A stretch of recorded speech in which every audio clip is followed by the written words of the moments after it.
তো 70,000 শিকল দিয়ে আনা হবে।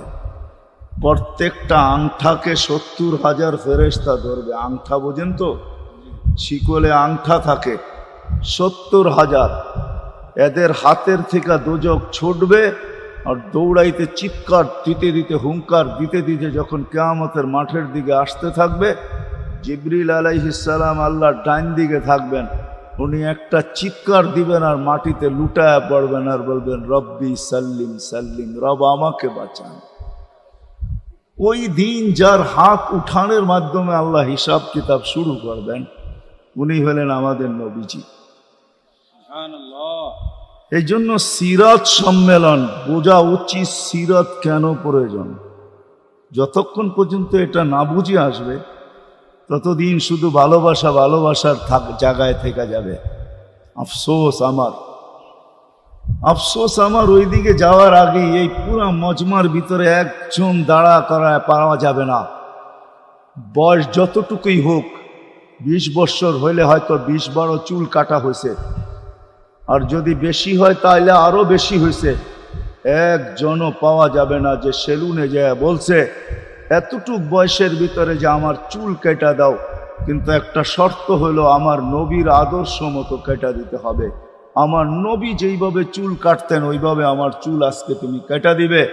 তোমার যতগুলা ডিজাইন আছে ডিজাইনগুলাকে রাখো, আজকে আমি নবীর স্টাইলে চুল কাটতে চাই। আমার মনে হয় এই বিশাল মজমার ভিতরে একজনও হাত উঠাইতে পারবে কিনা সন্দেহ। আমি যদি এই বিশাল মাদক দিতে জিজ্ঞাসা করি মা বোনদেরকে, হাজারো না লক্ষ মা বোনদের এই পর্যন্ত বিয়ে হয়ে গেছে, সবাইকে যদি জিজ্ঞাসা করি যে যেদিন বাসর রাত্র ছিল ওই দিন সাজাইতে সবাই অবশ্যই আসছে। হয়তো একটা সময় ছিল পার্লার ছিল না, আজকে তো গলিতে গলিতে পার্লার। এক সময় পার্লার ছিল না, ঘরের মহিলারাই সাজায়া দিত।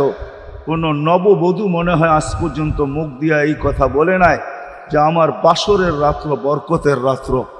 এই রাত্র জীবনে একবারই আসে, আর কোনো দিন আসবে না। মৌত পর্যন্ত দ্বিতীয়বার এই রাত্র আসবে না। বিদায় তোমরা যারা আমাকে সাজাইতে আসছো, আমি তোমাদের স্টাইলে সাজতে চাই না, আমি ফাতেমার স্টাইলে সাজতে চাই। আমার মনে হয় পুরা মাদক দিতে একজন নববধূ পাওয়া যাবে।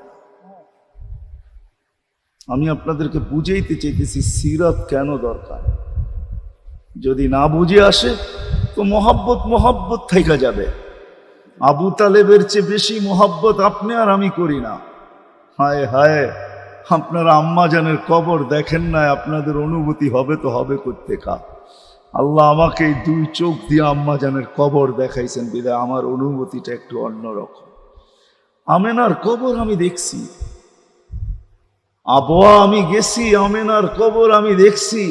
6 বৎসরের সময় যখন মাটা মারা যায়, ডাইকা যখন বুকে নিয়ে এই কথা বলে মারা যায়, মুহাম্মদ কুল্লু হাইয়িন মাইয়িতুন, প্রত্যেক জীবিতকে মরতে হবে।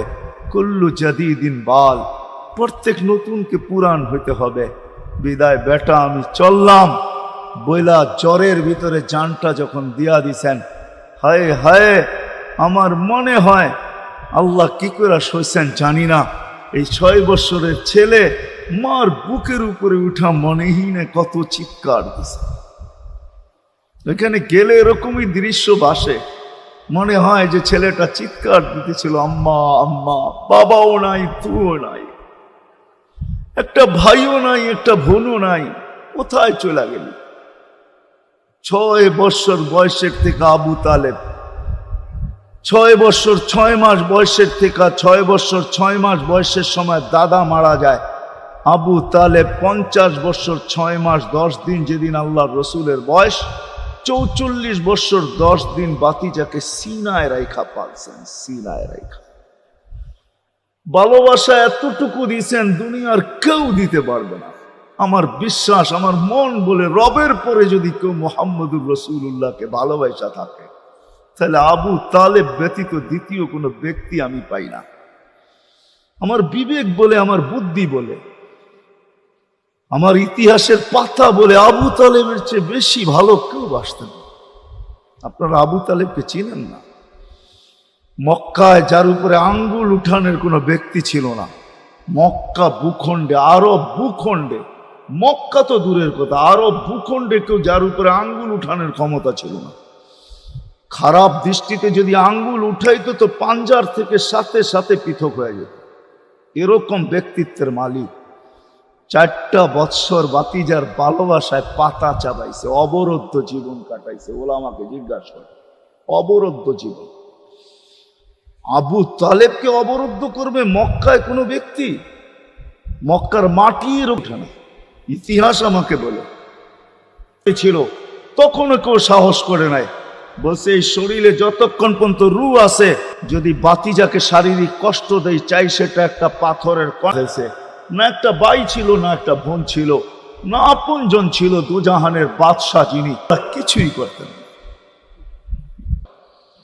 ওই মোহাম্মদুর রাসূলুল্লাহর ইঙ্গিত পাইলে ভাগ্য খুলতো, ইঙ্গিত। আবু তালেবের বুকে তো আল্লাহ রসুলের রাত্রতে দেরি হয় নাই। কিয়ামত পর্যন্তর জন্য আমার ভাগ্য খোলা গেছে। আল্লাহ রসুল বলছে, এত সুন্দর আরবি বলিস, শিখলি তো শিখলি কোত্থেকে? তোকে কিছু আরো জিজ্ঞাসা করি।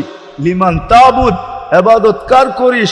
তো গুইসাব বলতেছে ফিস সামাই আরশুহু, ইবাদত তো ওনার করি যার আকাশে আরশ, ওয়াফিল আরদি সুলতানুহু, জমিনে যার রাজত্ব, ওয়াফিল বাহরি সাবিলুহু, সমুদ্রের ভিতরে যার রাস্তা, ওয়াফিল জান্নাতি রহমাতুহু, জান্নাতের ভিতরে যার রহমত, ওয়াফিন নারি ইকাবুহু, জাহান্নামের ভিতরে যার শাস্তি। বলছে মান আনা, আমি কে? বল না। তো বলছে আনতা রাসূল রাব্বিল আলামিন, আপনি সমগ্র জগতের রবের রাসূল, খাতামান নবিয়্যিন, আপনার পরে আর কোনো নবী আসবে না। আপনি নবুয়তের ঘরের তালা, এই ঘরে আর কেউ ঢুকবেও না, আর কেউ বাহির হবে না। আপনি সর্বশেষ নবী। মান আমানা বিকা ফাজ, যে আপনার গোলাম হবে, আপনার অনুগত্য হবে, শুধু ভালোবাসবে না, আপনার অনুগত্য হবে, তার কপাল আমার মতো খোলা যাবে। ওমান কাযিবা খাবা ওয়া খাসির, যার ইঙ্গিত পাইলে ভাগ্য খোলে। হায় হায়, যার শরীরে টাচ লাগলে ভাগ্য খোলে। আল্লাহ রসুল জুমার নামাজ পড়াইতেন খেজুর গাছের উপরে পিঠ লাগায়া।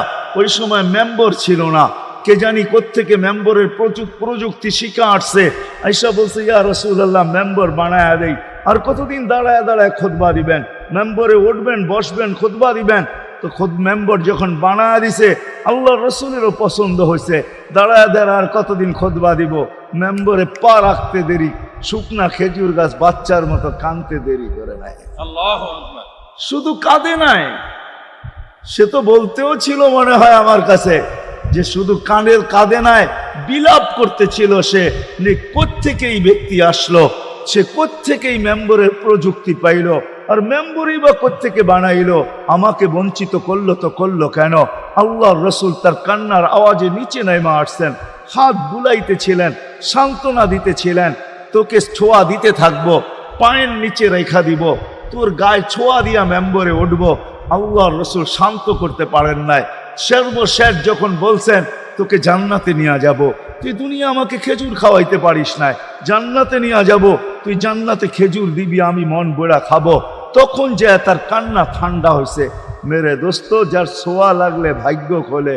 আবু তালেব তো বুকে ঘুমাই, মুহাম্মদুর রাসূলুল্লাহ তো আবু তালেবের বুকে ঘুমাইতেন। শুধু ছোঁয়া না, যাকে কাছের থেকে দেখলে ভাগ্য খোলে। আল্লাহ রসুল ঘুমায় আছে, জাবের রাদিয়াল্লাহু তাআলা আনহু পাহারা দিতেছেন। দূরের থেকে একটা গাছ মানুষের মতো হাঁটতে হাঁটতে আসতেছিল, মাথার কাছে দাঁড়াইছে। দীর্ঘক্ষণ দাঁড়ানোর পরে চলে যায় নিজের গায়ে জায়গায় লেগে গেছে।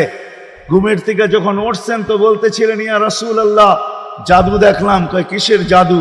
কই গাছটা দূর থেকে আসলো, মানুষের মতো হাঁটতে হাঁটতে আপনার মাথার কাছে দাঁড়াইলো। দীর্ঘক্ষণ দাঁড়ানোর পরে আবার চলে যায় নিজের জায়গায় লেগে গেল। মনেই হয় না সে একবার উঠা আসছিল।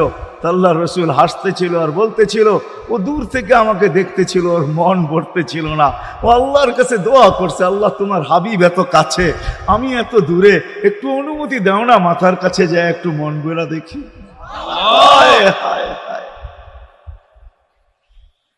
হায় হায়, ভালোবাসার জায়গায় ভালোবাসা থাকলে চলবে না, ওই দিকে নিয়ে যাইতেছি। লম্বা কথা হবে না, কেননা আমার আইসি অনেক আগেই বন্ধ হয়ে গেছে। আমাকে 10টার আগে বসাইতে হবে, তাহলে আমার আইসি ওপেন থাকবে। 10টা আহ্বান করা গেল। তাকে পুরস্কৃত করছেন মাদ্রাসার সভাপতি সাহেব। সকলে মারহাবা। এরপর দ্বিতীয় যিনি পুরস্কার পাবেন সৈয়দ মোহাম্মদ রকিব ইসলাম, পিতা আবুল মিয়া, উজাঞ্চল মধ্যপাড়া।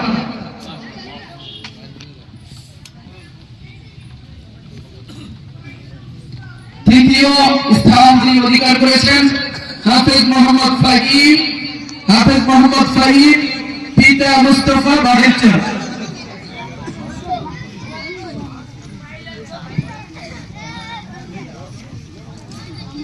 নুরানি শাখার সকলকে প্রস্তুত থাকার জন্য আহ্বান করা। সালমান হাবিব, পিতা কামর মিয়া। মারহাবা বলেন না, মারহাবা। তো ছোট্ট ভাই সুন্দর প্রথম স্থান অধিকার করেছে, খুশি লাগে না? এরপরে যিনি গ্রহণ করবে পিতা মনির হোসেন, বুঝাই কান্দি। প্রস্তুত থাকবে আরাফাত সানি।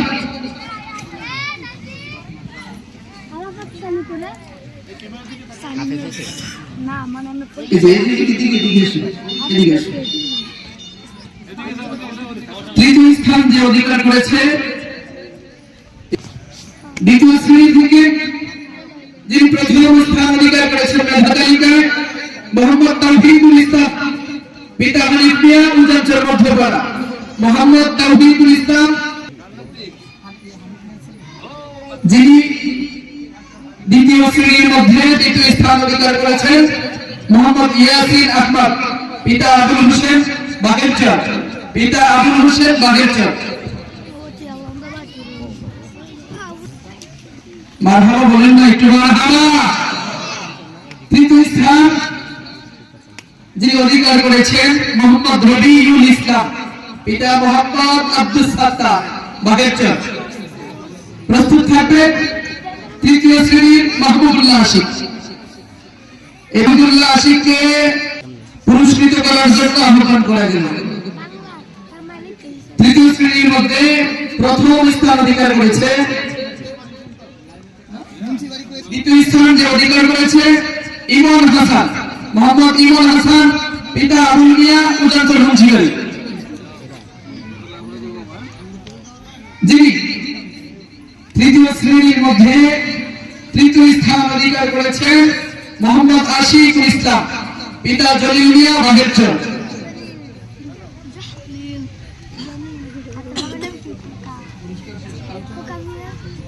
আপনারা সবাই তাদেরকে শুভেচ্ছা বক্তব্য দিবেন। এ পর্যায়ে আমাদের মাঝে যে 5 জন ছাত্র হাফেজ হয়েছে, এর মধ্যে প্রথম হচ্ছে হাফেজ রিফাত হোসেন, পিতা দেলোয়ার হোসেন, গ্রাম নগরচর। সকলের মারহাবা। রিফাতকে পাগড়ি পরে দিবেন আমাদের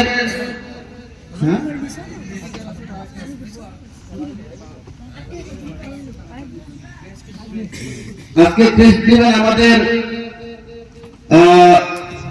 মাঝে যিনি উপস্থিত আছেন। আগে পাগড়ি আরে দেন লাগতো না, ফাঁকড়টা শুরু করতে পারলাম। রিফাত হোসেনকে পাগড়ি পরাবেন আমাদের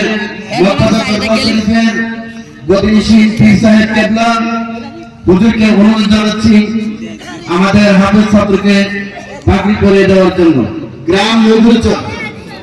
এরপরে যিনি পাগড়ি পরবেন হাফেজ মোহাম্মদ ফাহিম ইসলাম, পিতা মুস্তফা, গ্রাম বাগেরচর। সকলের মারহাবা। আমাদের ফাহিমকে পাগড়ি পরিয়ে দিবেন আজকের মাহফিলের প্রধান বক্তা, প্রধান আকর্ষণ হযরত মাওলানা মুফতি জুনাইদ আত-তাহিরি সাহেব, জুনাইদ সিদ্দিকী আত-তাহিরি সাহেব। 3 নম্বর যিনি হাফেজ হয়েছেন হাফেজ মোহাম্মদ আব্দুল্লাহ, পিতা মোহাম্মদ আলী, গ্রাম মায়ারামপুর। হুজুরকে পাগড়ি পরিয়ে দিবেন আমাদের আজকের যিনি প্রধান বক্তা আলহাজ হযরত মাওলানা বদরুজ্জামান বাহার হুজুর।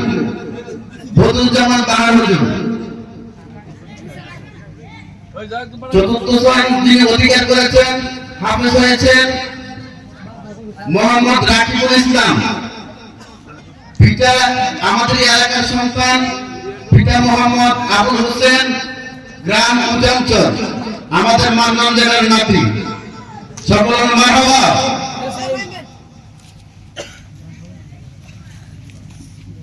রাকিবকে ভাই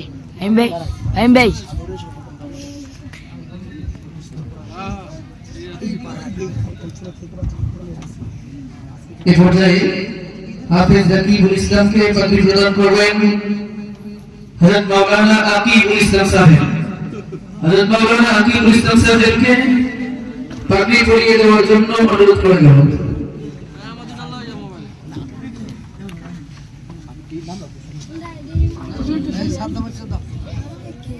এ পর্যায়ে যিনি হাফেজ হবেন, পাগড়ি নেবেন আমাদের মাদ্রাসার এতিম সন্তান, যার বাবা দুনিয়া থেকে চলে গেছে, সেই মোহাম্মদ মুবারক হোসেন, পিতা মরহুম জিন্নত আলী, গ্রাম বাহেরচর। সকলের মারহাবা। হাফেজ সাহেবকে পাগড়ি পরিধান করাবেন হযরত মাওলানা সাজ্জাদুল ইসলাম সাদর সাহেব। হযরত মাওলানা সাজ্জাদুল ইসলাম সাজ্জাদ সাহেব।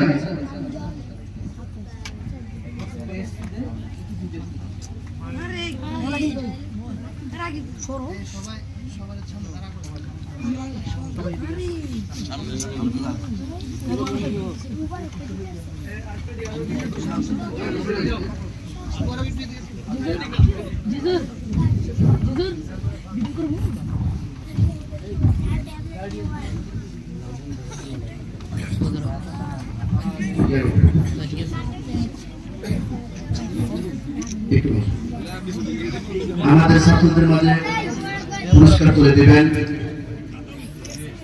আমাদের উজানচর গ্রামের সম্মানিত ব্যক্তিগণ মোহাম্মদ নাসিরউদ্দিন সাহেব। নাসির কাকাকে বলবো আমাদের ছাত্রদের হাতে পেজ তুলে দেওয়ার জন্য। নাম মোহাম্মদ রিফাত হাসান।